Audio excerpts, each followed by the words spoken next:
Kuku kids channel. एक समय की बात है, रात का समय था। किसी के घर में से किसी औरत के चीखने चिल्लाने की आवाजें आ रही थी। वो घर एक रेखा नाम की औरत का था। वो अपनी सास और पति से रो रो कर कह रही थी, मुझे मत मारो, मुझे मत मारो, इसमें मेरा क्या दोष कि मैं माँ नहीं बन सकती। और किसका दोष है? तू हमें एक बच्चा तो दे नहीं सकती, तेरा क्या हम अचार डालेंगे? तू एक बांझ है, चली जा हमारे घर से। माँ जी, मैं कहाँ जाऊंगी, मेरा है ही कौन, मुझे घर से मत निकालो। तभी रेखा का पति अजय अपनी माँ को कहता है, माँ, ये ऐसे नहीं मानेगी, इसे तो मैं ऐसा मजा चखाऊंगा कि जिंदगी भर याद रखेगी। इतना कहकर अजय अपनी बेल्ट निकाल कर रेखा को जोर जोर से मारने लगता है। उसकी बेल्ट की मार से रेखा चीखने लगती है, छोड़ दो मुझे, मत मारो, अरे जालिमो, मैंने तुम्हारा क्या बिगाड़ा है जो तुम मुझे इतनी बेरहमी से मार रहे हो। और मार इसे, तभी जाएगी ये इस घर से। माँ जी, मुझे रहने दो, इस घर में एक कोने में पड़ी रहूंगी, मुझे मत निकालो। तू इस घर से जाएगी तभी तो मैं अपने बेटे की दूसरी शादी करूंगी, फिर मेरी दूसरी बहू हमें इस घर का वारिस देगी। वो तो तू हमें कभी दे नहीं सकती। बड़ी मोटी चमड़ी है इसकी, ये इस घर से जाने का नाम ही नहीं ले रही।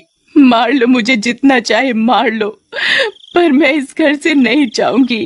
तभी अजय की माँ रेखा से कहती है, ठीक है तुम मर, अब मैं अजय की शादी तेरी आंखों के सामने करूंगी। नहीं माँ जी, ऐसा मत करो। अजय की माँ अजय के कान में कहती है, रात को रेखा को मारकर कुएं में फेंक देंगे और किसी को पता भी नहीं चलेगा।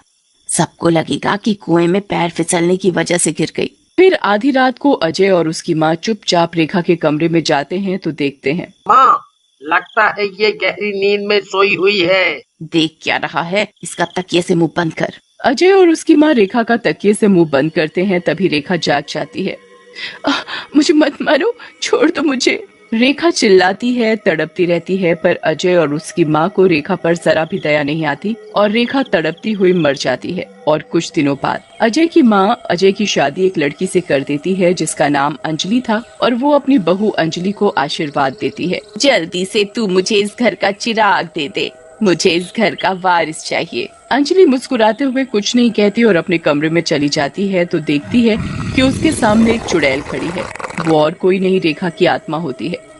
चुड़ैल, तुम तो चुड़ैल हो, यहाँ कैसे आई? तो तू इन सबको इस घर का वारिस देगी, मैं भी देखती हूँ तू कैसे माँ बनती है। चुड़ैल अंजलि का गला पकड़ लेती है और उसका गला दबाने लगती है। चुड़ैल के ऐसा करने से अंजलि की चीख निकल जाती है, बचाओ, मुझे बचाओ, ये मुझे मार डालेगी। अंजलि की आवाज सुनकर अजय और उसकी माँ दौड़ते हुए अंजलि के पास आते हैं। तब तक चुड़ैल अंजलि को मारकर गायब हो जाती है। माँ, ये तो मर गई। पर ये मरी कैसे? यहाँ तो कोई है भी नहीं। इतना कहकर अजय की माँ रोने लगती है, हाय रे मेरी बहू, अब मुझे इस घर का वारिस कौन देगा? मैं पोते का मुंह कैसे देखूंगी? तभी अजय अपनी माँ को समझाता है, माँ, क्या हुआ अगर ये मर गई? मैं और शादी कर लूंगा, तू जरूर पोते का मुंह देखेगी। उन सब की बात चुड़ैल सुन रही होती है। पोते का मुंह, इन्हें इस घर का वारिस चाहिए, ये जिंदा बचेंगे तब ना। ये कहकर वो जोर जोर से हंसने लगती है। और रात को अजय और उसकी माँ खाना खाकर अपने अपने कमरे में सोने चले जाते हैं। तभी चुड़ैल अजय की माँ के कमरे में जाती है और उसका गला दबाने लगती है। कौन? चुड़ैल, तुम तो रेखा हो, तुम तो मर गई थी। हाँ, मैं मर गई थी, अब तुझे मारने आई हूँ।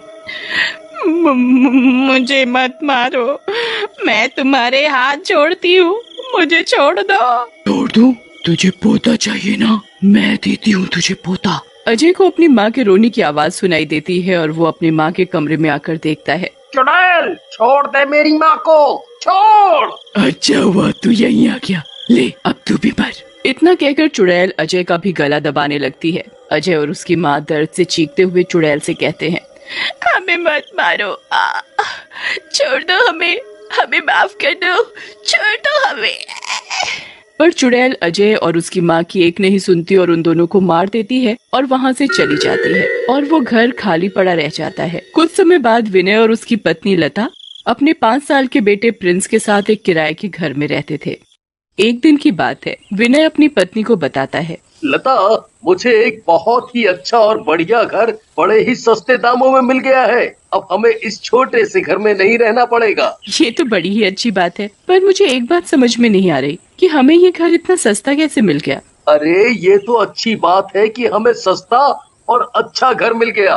अब तुम ज्यादा मत सोचो, कल ही हम उस नए घर में शिफ्ट हो जाएंगे। और अगले दिन विनय और लता अपने नए घर में शिफ्ट हो जाते हैं। विनय घर की सफाई में लग जाता है और लता प्रिंस को दूध पिलाने लग जाती है। प्रिंस बेटा, तुम दूध पी लो, तुमने बहुत देर से कुछ नहीं खाया, तुम्हें भूख भी लगी होगी। अभी तुम दूध पी लो, फिर जब खाना बन जाएगा तब मैं तुम्हें खाना खिला दूंगी। ठीक है मम्मी। मम्मी, मैं अपनी साइकिल चला लूं? हाँ हाँ, चला लो, जब तक मैं घर की सफाई कर लूं।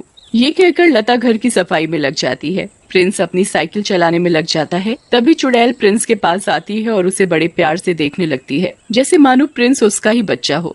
बेटा, आप क्या कर रहे हो? मुझे भी अपने साथ खिलाओगे? आप कौन हो? आप कहाँ से आई हो? मैं बेटा आपकी मासी हूँ। क्या मैं आपके साथ खेल सकती हूँ? हाँ मासी, आप मेरे साथ खेल सकते हो, फिर तो बड़ा मजा आएगा, है ना? हाँ बेटा। मासी, अब मैं थक गया और मुझे बड़ी जोरों की भूख भी लगी है। मैं खाना खाने जा रहा हूँ। तुम्हें भूख लगी है? लो, मैं तुम्हारे लिए खाना लेकर आती हूँ। चुड़ैल प्रिंस के लिए अपने जादू से खाना लेकर आती है और वो प्रिंस को खाना खिलाने लगती है। मासी, आप तो बहुत अच्छी हो। ज्यादा बातें मत बनाओ, अब जल्दी से अच्छे बच्चे की तरह खाना खत्म कर लो। चुड़ैल प्रिंस को खाना खिला रही होती है, तभी लता वहाँ आ जाती है। प्रिंस को अकेले अकेले किसी के साथ खाना खाते देख लता डर जाती है। प्रिंस बेटा, आप किससे बातें कर रहे हो और आप किसके साथ खाना खा रहे हो? यहाँ तो कोई नहीं है। है ना, ये मासी बड़ी अच्छी है। मुझे भूख लग रही थी तो मासी ने ही मुझे खाना खिलाया और वो मेरे साथ खेलती भी है। कहाँ है वो? तभी चुड़ैल अचानक से गायब हो जाती है। अरे, ये मासी तो अभी इधर ही थी, पता नहीं कहाँ गई। लता प्रिंस को इस तरह की बातें करते हुए डर जाती है और वो उसे उठाकर कमरे में ले जाती है और विनय को सब बताती है। अरे, ये सब तुम्हारा वहम होगा। नहीं जी, मुझे ऐसा लगा जैसे प्रिंस के साथ कोई था, पर मुझे वहाँ कोई दिखाई नहीं दिया। मुझे यहाँ कुछ ठीक नहीं लग रहा। तुम बेकार में परेशान हो रही हो, ऐसा कुछ नहीं है, सब ठीक है। देखो, आज मैं बहुत थक गया हूँ, मुझे नींद भी आ रही है, मुझे बड़े जोरों की भूख लगी है। तुम मुझे जल्दी से खाना दे दो, मैं खाना खाकर सोऊंगा। मुझे कल काम पर भी जाना है। विनय लता की बात का बिल्कुल भी विश्वास नहीं करता और वो खाना खाकर सोने चला जाता है। पर लता को तो डर के मारे नींद नहीं आ रही थी और देखते ही देखते सवेरा हो जाता है। विनय तैयार होकर अपने काम पर चला जाता है। लता प्रिंस को कमरे में बिठाकर रसोई में काम करने चली जाती है। तभी चुड़ैल प्रिंस के पास आती है। प्रिंस बेटा, आप कैसे हो? मासी, मेरी अच्छी मासी, आप कहाँ चली गई थी? मैं कब से अकेला खेल रहा हूँ। चुड़ैल प्रिंस को पकड़कर अपनी गोद में बिठा लेती है और उसे बड़ी जोर से गुदगुदी करने लगती है।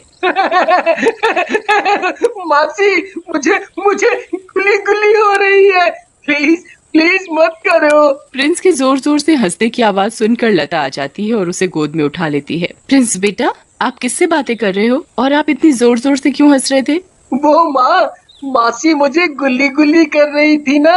कहाँ है तुम्हारी मासी? प्रिंस चुड़ैल की तरफ हाथ उठाकर कहता है। ये है मासी, और ये बहुत अच्छी है। ये मुझे बहुत प्यार करती है, मेरे साथ खेलती है, मुझे खाना खिलाती है। पर बेटा, यहाँ तो कोई नहीं है। ये तो नहीं, ये बैठी है। लता बुरी तरह डर जाती है और वो प्रिंस को अपनी गोद में उठा लेती है। फिर वो विनय को फोन करके घर बुलाती है। हेलो विनय, आप घर जल्दी आ जाओ और पास वाले मंदिर में जो पुजारी जी हैं उन्हें लेते आना।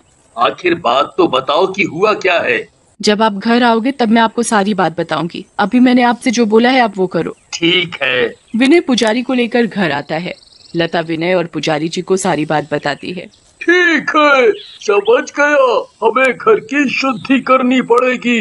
हमें यहाँ चुड़ैल को बुलाना पड़ेगा और उससे उसके मन की बात पूछनी पड़ेगी। आखिर वो यहाँ क्यों है और ये आपके बेटे को क्यों दिखाई देती है? पुजारी चुड़ैल को मंत्र शक्ति से बुला लेता है। चुड़ैल पुजारी को सारी बात बताती है। पुजारी हवन पूजा करके चुड़ैल की आत्मा को शांति प्राप्त करवा देता है। तब से चुड़ैल विनय के घर से चली जाती